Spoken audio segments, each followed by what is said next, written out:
What if I told you there was a version of Batman where he uses his own ears as lethal knives? Where Alfred is an international assassin, and Bruce Wayne is no longer a billionaire playboy? Snyder has created the most brutal and frightening version of the Dark Knight you've ever seen.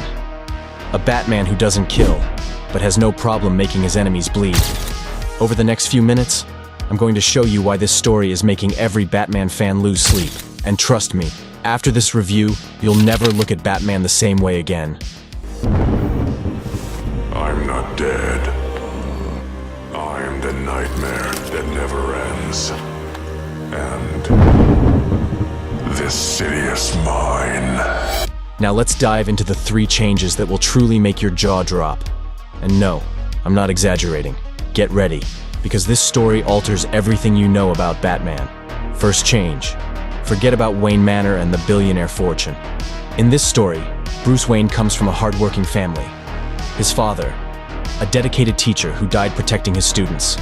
His mother, a social worker who is still alive and works for the local government. That's right, Martha Wayne is alive. And it doesn't stop there. Young Bruce didn't grow up in a mansion but earned his place through his own efforts. He came to prominence as a child for creating a mobile bridge to help disaster victims. A Batman who truly grasps Gotham's struggles because he's experienced them firsthand. Next change, and it's a big one. Alfred Pennyworth isn't just the witty, devoted butler anymore. He's a top-tier international assassin. Picture Alfred arriving from Singapore on a motorcycle, carrying one of only 3 DC-34s, an extremely rare automatic shotgun globally. He's not in Gotham to serve tea, but on a reconnaissance mission that leads him into a clash with Batman himself. It's as if they took John Wick and mixed him with the Alfred we all know. The result? A character who makes you question where all that combat knowledge he's always shown himself to have came from. And the third change will mess with your head. Bruce Wayne now works in an academy belonging to Killer Croc. Yes, you heard right. The villains we used to see as mortal enemies, Crocodile, Riddler, Penguin, are now allies, partners. The line between hero and villain has never been so blurred. Just imagine Crocodile as a gym owner, Riddler using his intelligence to help Batman and the Penguin. Well, he's still Pingu, but now on the right side of the law. These changes aren't just cosmetic. They completely redefine Batman's mythology. We're no longer talking about a billionaire orphan with trust issues. This is a Batman forged on the streets, who knows the pain and struggle of Gotham's ordinary citizens. A vigilante who understands that sometimes it's necessary to work with old enemies for the greater good. But if you thought the changes to the story were radical, wait until you see Batman's new arsenal. Forget everything you've seen before. This suit is a true masterpiece of mortal engineering. Let's start with the basics. The suit is bulletproof. But we're not talking about ordinary Kevlar. When the party animals showered Batman with bullets, he simply wrapped himself in his wings, and the bullets fell out as if they were made of paper. Nothing, absolutely nothing, penetrates this armor. It's as if Batman had fused Superman's toughness with his traditional dark look. Speaking of the wings, they are the real revolution of this suit. Just imagine, each wingtip ends in high-voltage hooks that Batman controls as if they were extensions of his own body. He can grab criminals by the ears and throw them against walls as if they were rag dolls. But it doesn't stop there. The wings also function as mechanical legs. When surrounded, Batman uses these wings as extra legs, rising above his enemies like a metallic spider. It's scary and genius at the same time. Now get ready for the most brutal part, the hood's ears. Those iconic spikes that have always been just decorative. In this version, they are deadly knives that can be detached and used as weapons. Batman can tear off his own ears and use them as daggers or throw them as lethal batarangs. It's such a simple yet brutal solution that you wonder why no one thought of it before. Just when you think you've seen everything, here comes the masterstroke, the bat symbol on his chest. It's more than just a symbol. It's a detachable blade that, with a special handle, transforms into a battle axe. Yes, you heard correctly, Batman turned his symbol into a Viking weapon. In one memorable scene, he uses this axe to chop off the hand of a criminal threatening him, and even jokes about it. This entire arsenal has a single purpose: to forge a Batman who refrains from killing, yet does not shy away from inflicting lasting harm on his foes. It presents a troubling balance between Batman's fundamental rule against killing and a newfound readiness to impose pain and fear upon criminals.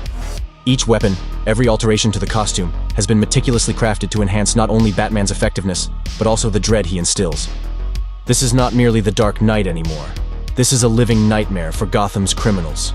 He is armed to the teeth with deadly technology, and is prepared to utilize every bit of it to ensure justice is served.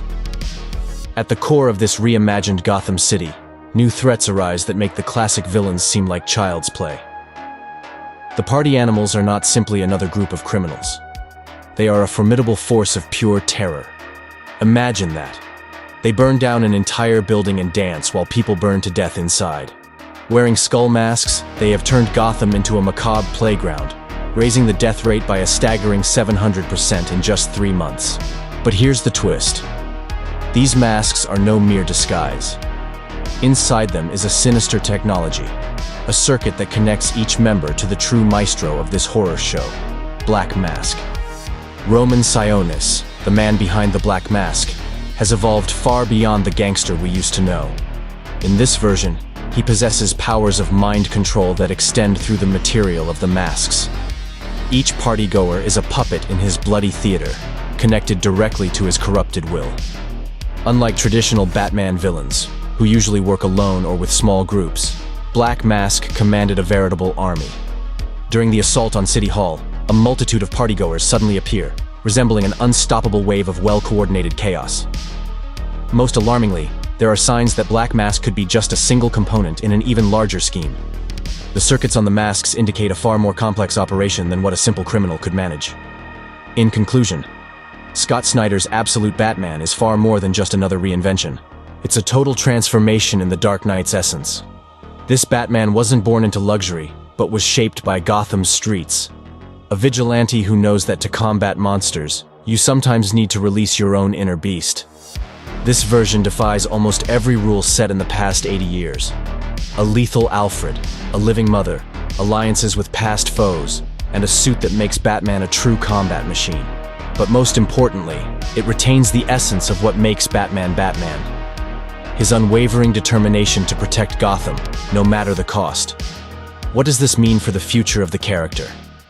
Perhaps it's a reflection of our darker times, where the old rules of heroism are no longer enough. Or perhaps it's a reminder that even the most established icons can and must evolve. What are your thoughts on this more ruthless version of the Dark Knight? A Batman who isn't afraid to shed blood yet sticks to his moral code of not killing? Share your thoughts in the comments about this new take on Batman. Is this truly what Gotham requires?